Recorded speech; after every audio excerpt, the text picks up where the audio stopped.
Greetings, my scattered brothers and sisters in the Lord. Trust you know the Lord is with you wherever you find yourself scattered today, and that you know that his presence with you is more than enough for whatever you might face today.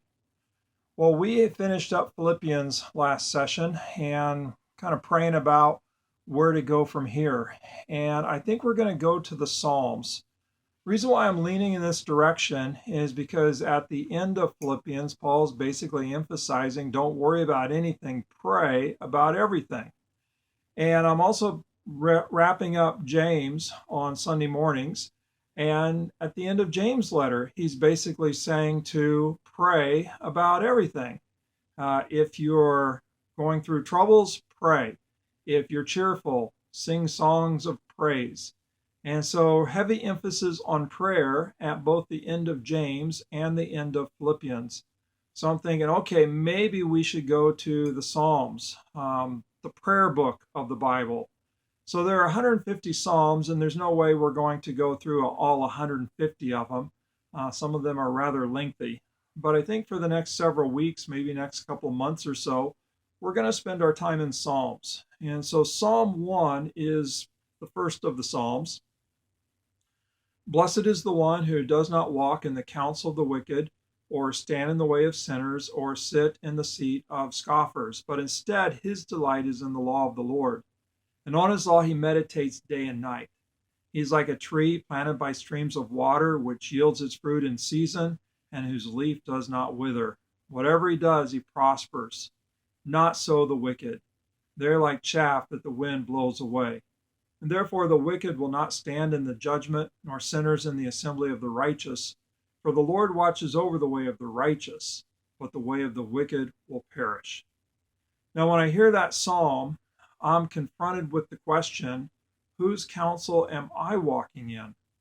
I know there's two paths. There's the path of the righteous and the path of the wicked. That's clear. But at the core of those paths is who you're listening to. Again, think of the first line of the psalm. Blessed is the one who does not walk in the counsel of the wicked, but instead his delight is in the law of the Lord, and on his law he meditates day and night. So am I listening to the word, or am I listening to counsel from the wicked? Now, we have all kinds of people and all kinds of voices that try to speak into our lives. Some of them are cultural, some of them are family, some of them are peers, friends, whomever. But there's really only one life-giving word, and that's the word of the Lord. And there are going to be a lot of good words, but there can also be a lot of evil words. And the question is, what voices am I giving myself to be shaped by? And what I want to do is I want to give myself to the word, so that the word, the life-giving word, is the voice, God's voice, that is shaping me, giving me life. If I'm tuned into the word, then no matter what season I'm going through, I'm going to flourish. I'm gonna be alive, versus being on a path that leads to destruction.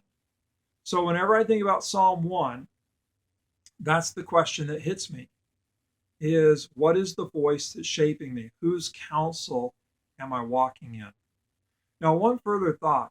It's really odd that we're turning our attention to prayer, to Israel's prayer book, the church's prayer book, the book of Psalms, and yet the very first psalm isn't really much of a prayer. I mean, it's a blessing, it's pronouncing who's blessed, but it's not much of a prayer. It's actually directing our attention to meditate on the word. Maybe that's the key to prayer. Maybe prayer arises out of being spoken to by God. That God's the one who actually speaks first. God gives us his word. God begins the conversation. And so as we enter into the book of Psalms, these prayers that are offered up to God, perhaps Psalm 1 is just a subtle reminder that, wait a minute, God speaks first. Because God speaks, because God has given us his word, we have the ability, we have the privilege of being in conversation with God and praying to God. So wherever you find yourself scattered today, think about what word is shaping me. but then even more realize, wow, God has spoken and is inviting me through his word to be in conversation with him. So God bless, have a prayer-filled day, and respond to God's word. Respond to God's invitation to meditate, to reflect, and to pray with God, to God.